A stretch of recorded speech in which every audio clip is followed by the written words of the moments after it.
Umalinggaw-nggaw ang balita matapos lumabas ang ulat na kumilos na si Congressman Rodante Marcoleta kaugnay ng umano'y malakihang investigasyon na kinasasangkutan daw ni dating Senate President Tito Soto. Ayon sa mga paunang impormasyon, nagsimula ang pagsusuri matapos ihain ni Marcoleta ang mahahalagang dokumentong maaring magdulot ng seryosong tanong sa ilang transaksyon. Bagamat wala pang opisyal na kumpirmasyon mula sa kampo ni Soto, mabilis na kumalat ang usapin at nagdulot ng matinding interes sa publiko. Habang umiinit ang investigasyon, lumutang naman ang haahakang posibleng madamay pa raw si Pangulong Ferdinand Marcos Jr. sa naturang kaso. Ayon sa ilang analyst, hindi pa malinaw kung paano nasasangkot ang Pangulo, ngunit malinaw na masusing sinusuri ngayon ang bawat dokumento at pahayag upang matukoy kung may kinalaman ba siya o nababanggit lamang sa gitna ng issue. Dahil dito, umatensyon ang Malacanang at nag-aabang daw ng anumang opisyal na update mula sa mga mambabatas na nakatutok sa investigasyon. Samantala, napabalitang may kabaraw ngayon sa ilang opisina sa palasyo dahil sa mabilis na pag-usad ng mga ulat at hindi inaasahang pagtaas ng public scrutiny. Tiniyak naman ng ilang opisyal na handa silang makipagtulungan sa anumang legal na proseso kung kinakailangan, at dapat hintayin ng publiko ang formal na resulta ng investigasyon bago gumawa ng anumang konklusyon. Sa ngayon, nananatiling mainit na usapin ang mga pangyayari at inaasahang mas marami pang detalye ang ilalabas sa mga susunod na araw.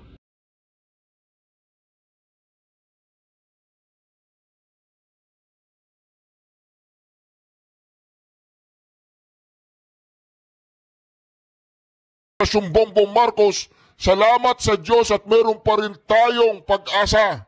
Ito po mga kareaksyon na, ito po ang ating pag-asa. VP Sara Duterte, panoorin po natin ito. Nagiging proud lang tayo dahil mga kareaksyon, meron pa tayong Sara Duterte na natitirang pag-asa at mga kareaksyon sa Davao. Sa Davao po ang pinupuntahan ng mga investor. Dahil alam po nila sa Davao hindi corrupt. Nako mga kareaksyon, ito panoorin po natin at mag-react po tayo sa comment section.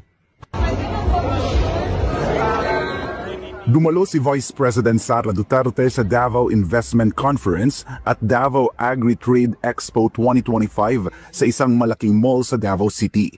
Sa kanyang Hindi ka ba naiiya, Bongbong Marcos? Meron bang ganyan sa Ilocos Norte? Na pinapasyalan ng mga investor dahil hindi corrupt ang lugar? O ang Ilocos Norte isa sa pinakamahirap na probinsya sa buong Pilipinas? Tanong lang. Di ba? Tignan mo ang Davao, inggit ka, Bongbong Marcos. Na si Vice President Sara Duterte, ang turing ng mga investor sa kanya, isa ng presidente.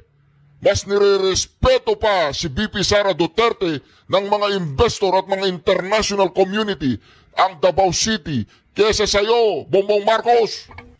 Mag-resign ka na! talumpati, una niyang pinasalamatan.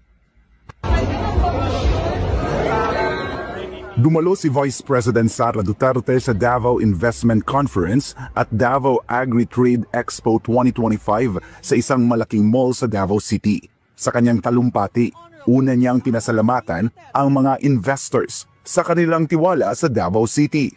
I'd like to thank our foreign and local investors outside of Davao City for your interest in Davao City as an investment destination. It is truly heartwarming for us to know that you trust Davao City with your investment and finances. Pero agad ding tumutok si VP Sara sa pinakamabigat na issue na humahadlang sa pamumuhunan, ang korupsyon. Aniya, malaking banta ang korupsyon sa trade at investment. It distorts markets, undermines public trust, and economies like the Philippines, as you can see, never reach their full potential. Corruption is the greatest challenge to trade and investment. Giit ni VP Sara, ramdam ng mga investors ang dagdag gastos, kawalan ng katiyakan at hindi patas na patakaran dulot ng katiwalian. Corruption increases the cost of doing business. We all know this. The investors complain about this in the Philippines. It deters responsible investors. It creates a climate of uncertainty where contracts are not honored and rules are not applied equally. For developing nations, the consequences are severe. And for the Philippines, opportunities are lost and progress is unheard of, unseen, and unfelt. Mabigat ang babala ng bise na aniya ay walang seryosong mamumuhunan ang maglalagak ng kapital kung ang mga desisyon ay ginagawa sa likod ng saradong pintuan at hindi sa boardroom. No serious investor will choose to commit capital where laws can be bent and where decisions are made not in boardrooms but behind closed doors. And to borrow the words in the Okada, Delaware case, carrying heavy luggage. No trade partner will build lasting relationships in markets where bribery replaces transparency. Kaya panawagan ni VP Sara, kailangang mas malakas ang government institution kaysa sa korupsyon. We must build systems that reward merit, not manipulation. Systems where integrity is not the exception, but the standard. We, of course, all Filipinos, are committed to this fight. We should reform laws, strengthen oversight, and ensure that public service is exactly that.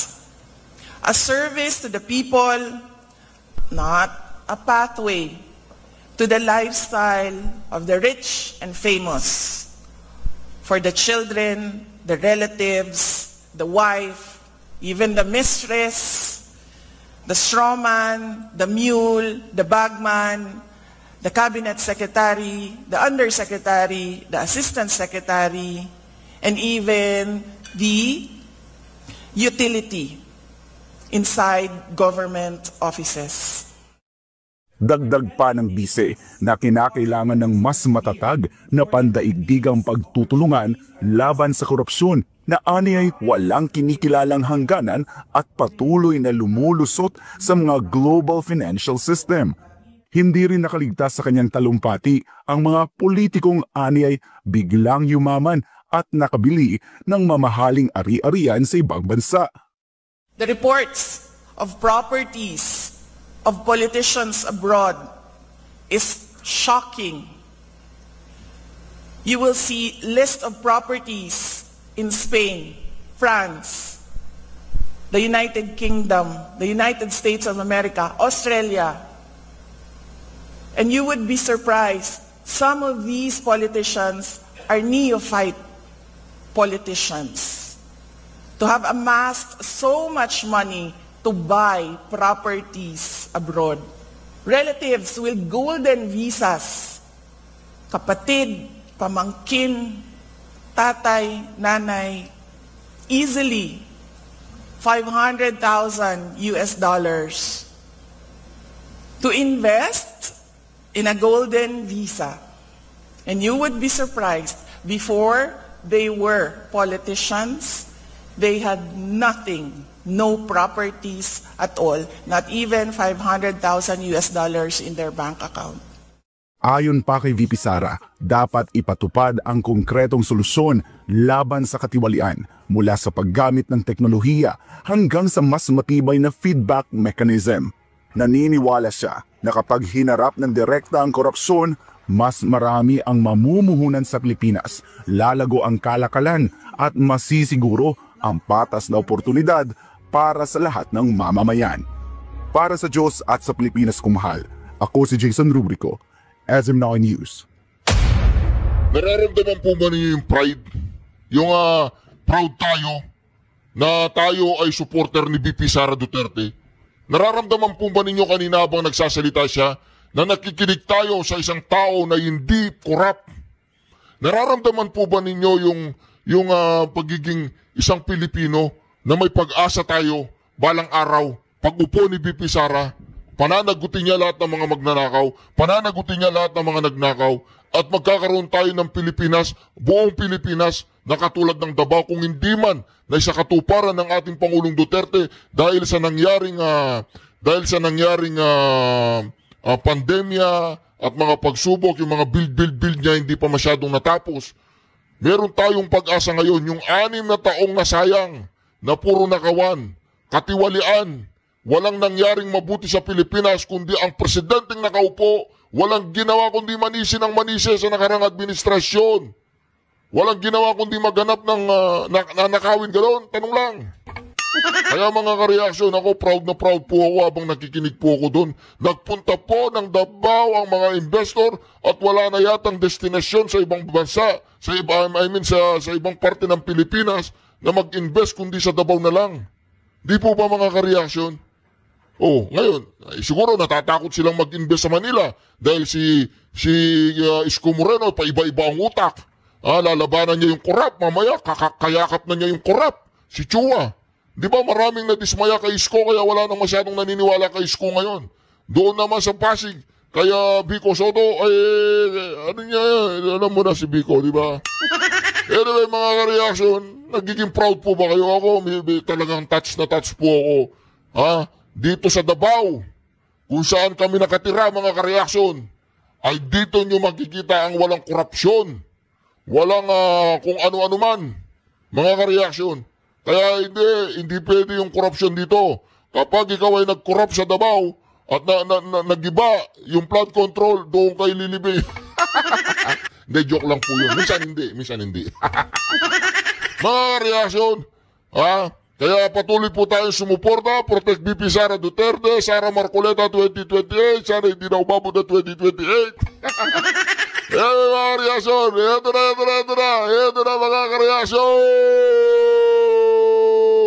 Alam ng Pangulo na wala po siyang kinalaman sa ganyan, kaya po siya mismo ang nagpapaimbestiga. Huwag po natin kalimutan. Let me tell you, as President, I am going to give you a run for your money. Just last month, I had to read 4,057 pages of the General Appropriations Act for 2025. Because I reviewed it, analyzed it, and, yes, in parts, vetoed it. O, di ba? Wala siyang kinalaman pero binasa daw niya. Gusto mo ulitin ko sa'yo, Claire? Claire Ring? Alam ng Pangulo na wala po siyang kinalaman sa ganyan, kaya po siya mismo ang nagpapaimbestiga. Wala daw kinalaman sa flood control, sa mga korupsyon. Kaya siya nagpapaimbestiga, sabi ni Claire Ring. Sabi ni Manong Chapit Singson, asong ulul ka raw eh. Attack dog, asong ulul. Huwag po natin kalimutan. Let me tell you, as President, I am going to give you a run for your money. Just last month, I had to read 4,057 pages of the General Appropriations Act for 2025. Because I reviewed it, analyzed it, and, yes, in parts, vetoed it. O, di ba? Sabi ni Asong Ulul, si Claire Castro wala daw kinalaman. Binasa nga niya 4,000 pages daw sige, atakihin mo pa siya, si Manong Chavit. Tingnan natin ang ang mukha mo, Claire. Atakihin mo pa si Manong Chavit. Wala na, takot ka na sa kanya. Wala na, takotin. Alam niyo, unang-una, kita niyo ba, sino ba yung mga naging ombudsman? Ang unang-unang ombudsman, Conrado Vasquez. Yan ay retired Court of Appeals Justice. Ibig sabihin, hindi siya politiko. Kasi ang inuusig, ang iniimbestigahan ng ombudsman, mga politiko. Sino sumunod? Si Aniano Desierto, hindi rin politiko. Si Conchita Carpio Morales, bagamat may mga kengkoy siyang ginawa kasi kamping-kampi siya kay Noynoy. Can you imagine, sa 44, nagdemanda kami. 44 counts of homicide through reckless imprudence. Ang dinimanda niya kay Noynoy para masabi lang may dinimanda. Graft, saka usurpation. Pero at least retired justice. Si Martinez, retired na justice, di ba? Pa-retire pa lang, inuha sa judiciary. Ibig sabihin, may judicial temperament, neutral, hindi politiko. Walang ombudsman na naging politiko. Nako, Wala daw ombudsman na naging politiko. Naku po mga karyaki. Alam mo itong pangyayaring ito sa Judicial and Bar Council, pagkakasama sa pangalan ni Crispin Jesus Remulla, ito yung pinakabarubal na pagkilos ng JBC. Isipin mo no personal pun intended. Siya mang kaso ni Boying Remulla before the ombudsman.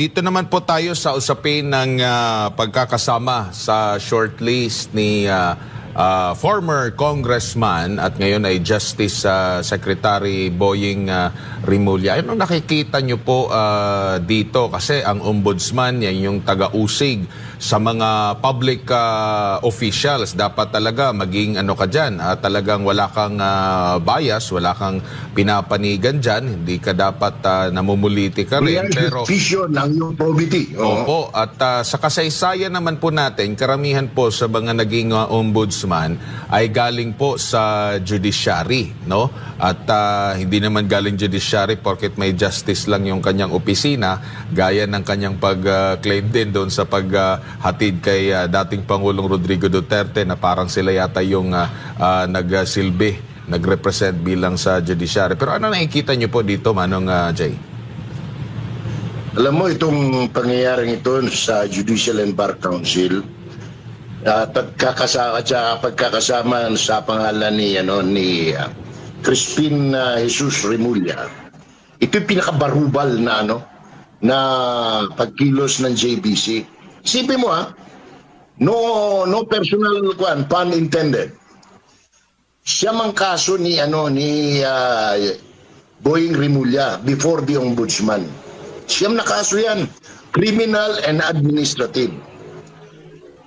Nakadakit na biglang inalisan ng dakit. O di ba barubal yun? Meron siyang pending na disbarment case before the Supreme Court. Problema sa Judicial and Bar Council, isa lang ang representative na Supreme Court. Ang mga miyembro doon, yung si Kiko Pangilinan, na alam naman natin na kasapakat ng administrasyon. Si Jinky Luistro from the House of Representatives, anong tawag nito? Asong-aso ni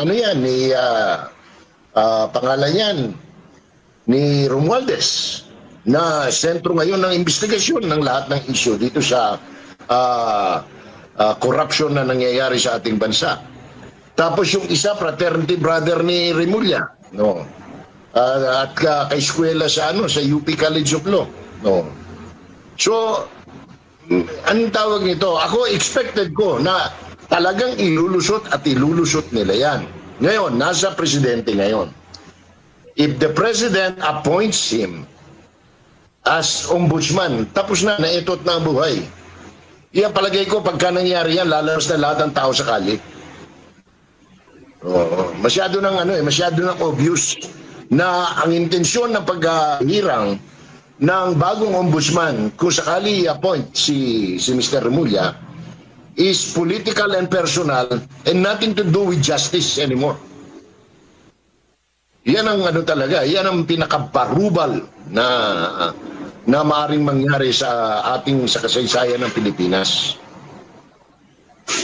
Alright. Sir Jay, wala na tayong oras. Siguro huling mensahe po ninyo para sa ating mga kababayan na nunood ngayon, lalo na sa ating mga kababayan na biktima ng lindol sa gitna po ng mga issue ng mga anomalya, pero marami po sa ating mga kababayan ngayon talaga ay nakakaawa at kailangan po ng tulong.